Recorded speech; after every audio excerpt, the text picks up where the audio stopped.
Hello. Today we'll be addressing the following topics: dialogues, conversations, and creative writing. We hope you will enjoy.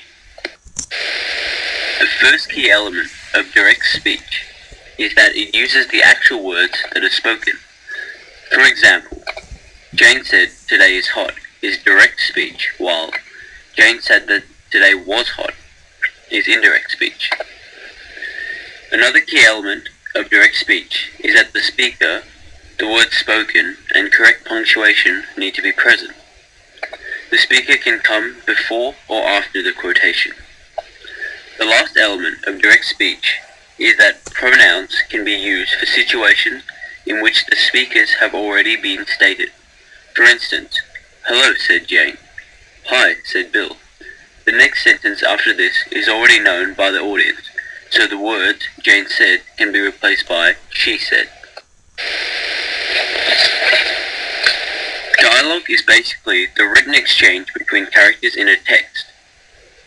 Dialogue is inserted into the wider narrated story that frames the narrative. Some of the rules with dialogue are: the narrative frames the dialogue as it gives it a lead-in.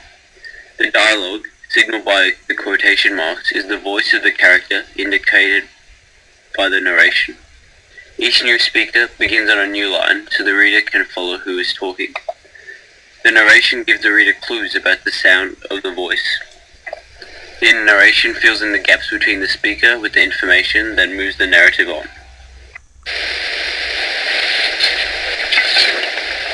A conversation is a written exchange between characters. It is a text in itself and difficult to write because there is no narration to guide the reader. This means that the conversation needs to be in greater detail than a dialogue, as to convey the human emotions and feelings of the conversation through the words spoken.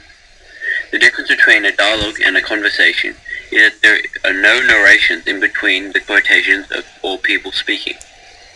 Techniques that are used to make conversations more informative and accurate are semicolons to indicate repetition, exclamation points, emotive language, and stuttering with ...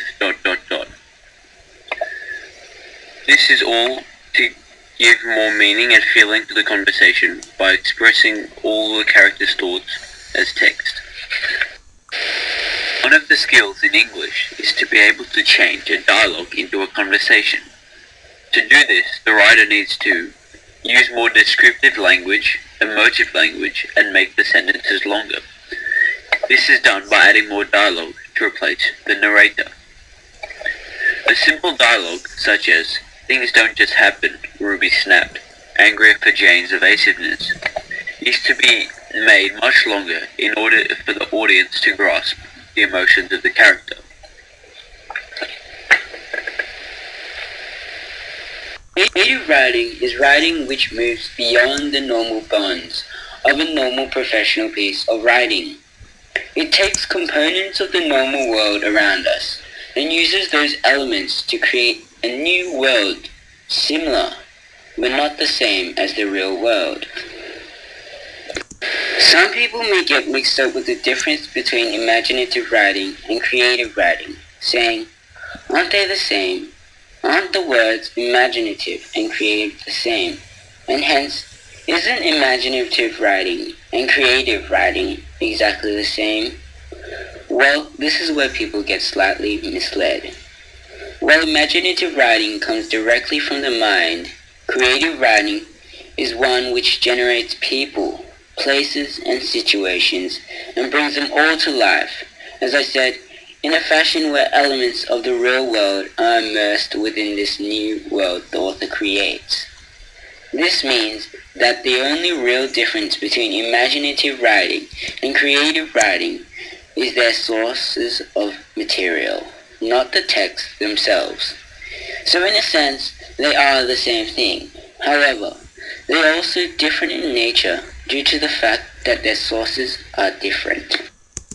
How can dialogue improve your creative writing pieces? Well, dialogue can be the most effective means of engaging an audience onto the story you are creating.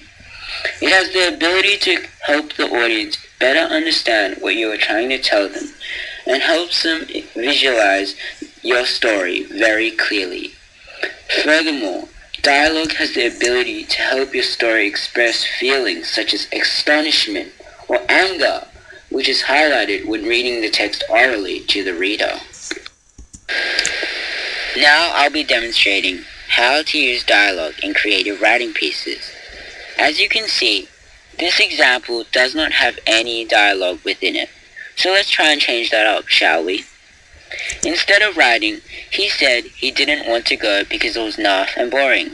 We could write, he said grumpily, it's too naff and boring. Here, by writing grumpily, we give emotion to the text, and also it is a dialogue. We continue with, that got her mad, and she yelled, it's not the movie, it's just you. This sentence with the dialogue is very similar to the first. We continue with, this was pretty typical stuff for these two though, and so they continued. Here, by writing and so they continued, we leave a gap for another dialogue. So instead of writing, he wanted something romantic and lyrical. She wanted action, you know the type, muscles rippling, guns blazing. We could instead write, he angrily replied, I want to see something romantic and lyrical.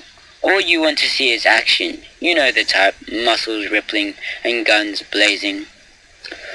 Although the words are slightly different, there is even more emotion to this text, and it is totally on line with the plot. We continue with, we will never see eye to eye when it comes to movies, she yelled. I'm calling my girlfriends to watch with me. This sentence is basically the same as the first, second, and third. We end with, in the end, she would go, and he would stay and sulk and say to himself in a spiteful tone, she doesn't understand me. She's completely insensitive towards me. This last sentence has a spiteful and sad air to it, atmosphere to it also. Thank you for listening.